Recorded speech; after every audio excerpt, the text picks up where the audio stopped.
UGC की नई guidelines पर सुप्रीम कोर्ट की रोक ने मोदी सरकार की सबसे बड़ी कमजोरी उजागर कर दी है।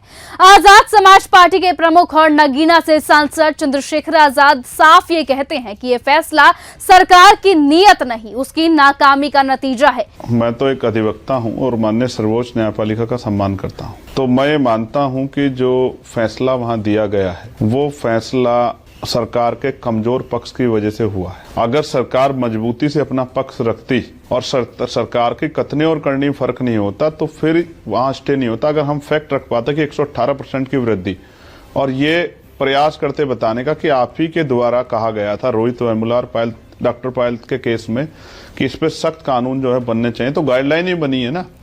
तो अभी तक उस तरह कोई मामला नहीं है, कोई कानून ऐसा जिसका दुरुपयोग नहीं हो सकता। जब उसका प्रयोग होगा तो उसका दुरुपयोग भी होगा। तो अभी तक तो इस मामले में तो कुछ हुआ ही नहीं था अभी तक, तो फिर किस आधार पर स्टे हुआ? चंद्रशेखर आजाद साफ ये कहते हैं, आरोप लगाते हैं कि बीजेपी ने ना तो सुप्रीम कोर्ट में अपना पक्ष मजबूती से रखा है और ना ही ये साबित वो कर पाई है कि ये गाइडलाइंस दलित, पिछड़े, आदिवासियों के हित में है।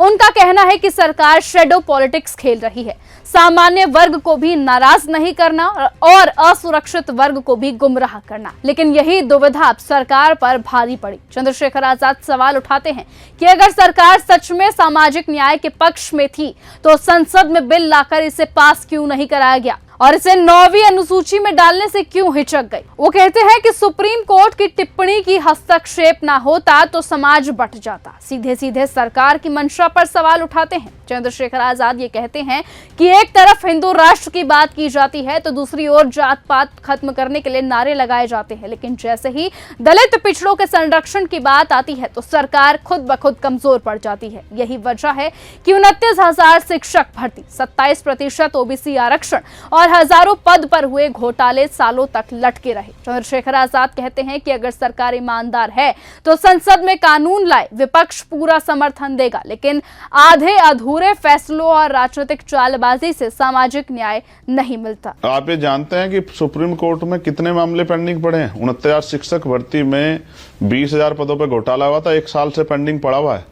और मध्य प्रदेश के 27% पिछड़े वर्ग को आरक्षण मिले, वो भी पेंडिंग पड़ा हुआ है। लेकिन यहाँ कल ये दाखिल हुआ और आज सुनवाई होगी। तो जब सुप्रीम कोर्ट जो है, जिनके ऊपर जिम्मेदारी है संविधान की व्याख्या की और न्याय सुनिश्चित करने की, वहां से कमजोर वर्गों के जो मामले जाते हैं वो पेंडिंग पड़े रहते हैं या उन पर निगेटिव ऑर्डर आते हैं। और जहां इस तरह के मामले जाते हैं जिसपे अभी तक कोई मामला ही नहीं आया है, क्या इस यूजीसी गाइडलाइन के बाद कोई एक मामला कहीं दर्ज हुआ है? आपको बता दें कि सुप्रीम कोर्ट की रोक के बाद चंद्रशेखर आजाद का ये पहला बयान है जो कि इस वक्त सीधे तौर पर बीजेपी को कटघरे में लाकर खड़ा करता है।